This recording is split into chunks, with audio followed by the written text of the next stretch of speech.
Who won the NFL draft? I'm pretty sure y'all are actually going to be surprised that the team that I selected to have won the NFL draft, I'm actually going to give the draft win to the Atlanta Falcons. Wow. Atlanta, they had so many needs, and they actually addressed all of them, albeit it was not in the order that anyone expected it to be in, because, no one wanted – nobody in Atlanta wanted to see Marcus Mariota under center. He might start the season at quarterback, but they picked up Desmond Riddler in the third round. Or I called him the Riddler. What? Not quite his name. Riddles. But, hey, you picked up a quarterback. You picked up the top wide receiver in the draft to complement last year's first pick in Kyle Pitts. So now you have some formidable weapons on the outside, especially with the Calvin Ridley drama, knowing that you won't have him this season. And, then you address the defense with multiple linebackers and an edge rusher. You picked up a guard to address the offensive line, got a blocking tight end to try to help seal the edge, and also grabbed another running back out of BYU. So, just collectively from what teams actually needed from the draft, I think that Atlanta better addressed every need that they had as a team via the draft than anyone else that we watched picking this year. Now, that is not me saying that Atlanta is about to win 13, 14 games this year. I'm saying they won the draft. Just like normally the New York Jets have great drafts, and they still suck. So I'm not saying the Falcons are going to suck, nor am I saying the Jets were great, but I think they won the draft. That's why I got to say that you're wrong, Feast, because I think the Jets were absolutely great in this NFL draft. And I got a few winners here, but I'm going to mainly focus it on the Jets. Clearly, they picked up Sauce Gardner very early. He was the best cornerback in the class without question. And he was a desperate need. They were literally 29th overall in defensive pass yards per game last year. And we know Sauce Gardner, not a completion over 20 yards in his tenure at Cincinnati, and 0 passing touchdowns actually given up.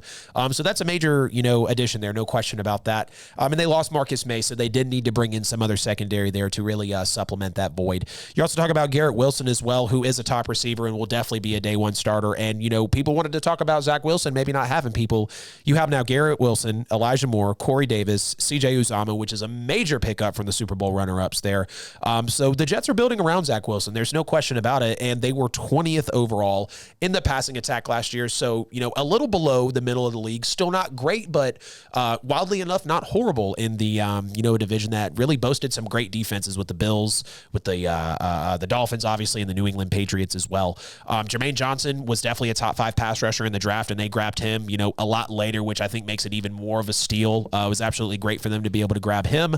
They were 24th overall in sacks last year, so again, supplementing another major need. And then the fact that Breece Hall was a lot of people's running back one in this draft, and it wasn't an extravagant running back class, of course, but, obviously now pairing him with Michael Carter, pairing him with Tevin Coleman, he was slated as a first-round talent. I want to say they got him right at the beginning of the second round, and they were 27th in the rushing attack overall. A couple of more small winners. I loved what the Eagles did, trading for, obviously, A.J. Brown. They're buying in on Hurts now with the Devontae Smith. Huge steal into Kobe Dean. You just want to make sure he's healthy. And then you bring over the monster in Jordan Davis as well. So that was absolutely great. And then got to give a little shout out to the Chiefs as well. Drafting Sky Moore kind of could have went either way, but they're not seriously. They're obviously taking the Tyreek Hill trade to heart. They're taking it for real. They've got 3 wideouts since then. They still can buy in on Mecole Hardman if they want to, which I think they should, but we'll see what happens. And then you get George Karlaftis as well, who goes next to a Chris Jones, next to a Frank Clark, who we've seen kind of fall off a little bit. They can still be obviously elite guys at the end of the day, but bringing in Karlaftis, I think he was a major steal. And then Trent McDuffie, putting him in a struggling secondary. We've seen Kansas City secondary, especially in the year that they lost to New England in the AFC title game. And even for a lot of the Super Bowl year when they, the first 3 quarters, there was just really no defense. And, San Francisco was able to penetrate that. They've always really been weak in the secondary. So I think bringing in him, a pass rusher, giving you another receiver. My top 3 winners, are definitely the Jets, the Eagles, and then the Chiefs. But let's talk a lot. The Jets were the other team that I was weighing in on, but I felt like the Falcons actually did a better job because, the Jets starting quarterback sucks. We'll see. Zach Wilson or Marcus Mariota?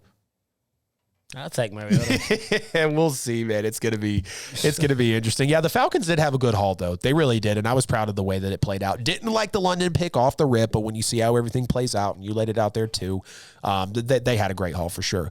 But let's talk about who blew the draft, who just really kind of left you scratching your head like, what the hell? You're in a spot. Let's make this move. Absolutely, the Baltimore Ravens. Like, what were they thinking? I mean, they already needed wide receivers. Like, you had Marquise Brown, who is not a number one wide receiver, but you not only needed wide receivers, you didn't draft one, and you traded your top wide receiver for another pick and still didn't draft one. Instead, you picked 2 tight ends. Then you got a safety with your number 1 pick, which you did not need. You're already good in the safety department. Just got Marcus Williams. Then you pick David Ojabo with your 2nd pick, who tore his Achilles during his pro day. He's not even going to play this year. How the hell can you justify drafting a guy in the 2nd round that can't play the entire season? Like, you're not getting them. Like, you can come back off an ACL, which still takes time, and Achilles is much worse. Oh, yeah. And it happened during his pro day. That's tough. You wasted a 2nd round pick on a guy who can't play, didn't address any weapons for Lamar Jackson, just got rid of weapons. Like, what are you trying to do to this guy? Like, do you think Lamar Jackson's going to rush for 2,000 yards and throw for 2,000? That would be the first time we've ever seen that before, because you're damn sure not helping him as an actual passing quarterback. Is he supposed to just throw to Andrews every single play? Like, what are the Ravens thinking? I think there's no way this team makes the playoffs next year. Whoo. That's tough, man. I haven't heard someone go that hard. As a matter of fact, I think you might have been the only one that's went that hard on the Ravens. I didn't look into their draft a whole lot. I definitely don't think they blew it as bad as you say. Disgusting. But, I mean, we'll see what plays out, man. I definitely heard everything you said, so we'll see what happens in 2022. I think the biggest head-scratcher for me was, without question, the Green Bay Packers not tanking. Excuse me. Hell, they might tank after the way that they drafted. The way that they didn't take wide receivers when they took Quay Walker and when they also took, I want to say it was Lewis Seen, if I'm not mistaken. Yeah, the other DB out of Georgia. They obviously go and, they do get a wide receiver in Christian Watson, who's out of NDSU, but I don't think he was, really prime pickings over, ironically, a George Pickens or even a John Mechie as well. I think those guys are going to play really great, and it's not that I think Christian Watson won't play well, but I just feel like there was definitely a lot more value, especially in a John Mechie. I mean, you talk about a guy who was lighting it up on the field with Jameson Williams, an Alabama prodigy at wide receiver. I mean, let's be real. When's the last time an Alabama wide receiver kind of whiffed in the draft? They constantly send O-linemen and wide receiver to the draft every single year, and I felt like the Packers really should have capitalized on that.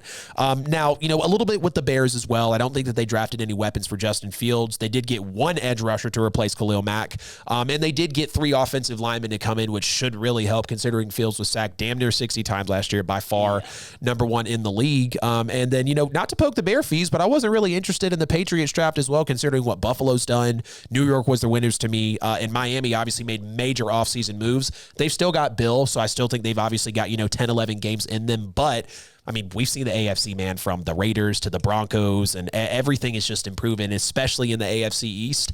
I know you weren't super pleased. Y'all took the 40 bait, so we'll see what happens with the Patriots. To that whole point, I mean, the only thing I can see from what Bill was actually doing is we had a decent offense with no big play capable players. Right. He drafted all speed on offense. Yep. So, I mean, I don't know that he thinks that these guys are actually going to come in and be big-time players. I think his aim might have actually been to get players that are fast enough to push the defense back so the rest of the offense can work underneath, push safeties, push linebackers, stop all the pressure from everyone thinking that everything will be underneath. But that's the only sense I can make of it. Right. Now, the big question, again, we saw a record number of trades. I mean, it was just, it was insane to see, from the Saints at 11, and then it was a ripple effect. You've got the Lions jumping up. What do you think the most surprising move, whether it was a trade or not, was from the NFL draft? Oh, it was absolutely the second one that you just named. The Detroit Lions moving up 20 spots. I mean, they picked Aiden Hutchinson at number 2, but then they traded their 32nd pick along with 2 more picks to move up to 12. And they traded with the Minnesota Vikings, a division foe, to move up to get the injured Jameson Williams. Granted, that's nowhere near as bad as picking Ojabo, because Jameson is actually working very well in his rehab, so it's not going to be deep into the season before he's actually available. It's just crazy that they sent 3 picks to Minnesota to get Jameson. Yeah. In a spot where a lot of people were thinking that oh, like I don't think they're going to go with Jared Goff. They saw what Jared Goff was able to do in consecutive seasons with the Rams and were like, hey, if we get this guy some weapons, he could throw a deep ball. Yep. You send Jameson out there, he can absolutely make that throw. We'll get some offensive linemen. We'll work around him. So, I mean, I get what they were thinking. It's just the fact that they went so hard to get Jameson, which I'm pissed off about the fact that they got him because I wanted him. He had the Jameson bottle ready, y'all. I did. I mean, I pulled the Jameson bottle out anyway. He said, screw it. He got picked. We're going to pour J-Mo anyways. But, like, man, they made a jump, like, almost as big as what the Falcons did to get Julio. Yeah. Like, they really are all the way sold on Jameson Williams. I mean, that makes the second Alabama wide receiver that a team sold out to get. Yep, absolutely crazy, and I can't go any other way, Fees, and obviously Jameson Williams. The Lions move up 20 whole spots to grab him. Now, as you said it, and as you were kind of going over to everything there, I think I see what the Lions saw. They saw the Packers. Ain't no way in hell we're giving Aaron Rodgers Jameson Williams, even if they are going to pick a little after us. We're clearly at number 32. So we want to make a move to come up. We already picked 2. We've got 30 picks in between us and the next. Who the hell are we going to get at 32? We're probably not going to take a quarterback because we saw that they jumped up to get a wide receiver. Yep. And again, we know Jameson Williams would have been the best wide receiver in the draft had he not had the ACL injury in the in the college football championship. But you got to ask yourself, is it going to be worth it giving Jared Goff, a guy who's coming off of an ACL injury? When is he going to see the field? There's a chance he might not be ready to go week 1 or maybe by week 4. We got to see how his recovery pans out. Now, they do have TJ Hawkinson, obviously, which we play deal or no deal. I don't think they should pay him. Use him for draft collateral. He could go to a championship contending team. They picked him his 5th year. Right. Well, that was good. So that's very true. And then they brought in DJ Chark in the offseason as well. So, they're trying to obviously build with Amon-Ra St. Brown as well. They're trying to give Goff some of these weapons, but you just got to ask yourself, is trading up 20 whole spots to grab Jameson Williams? Again, a guy who might have been the top 5, top 10 pick walking into the draft, but obviously the ACL injury set him back a little bit.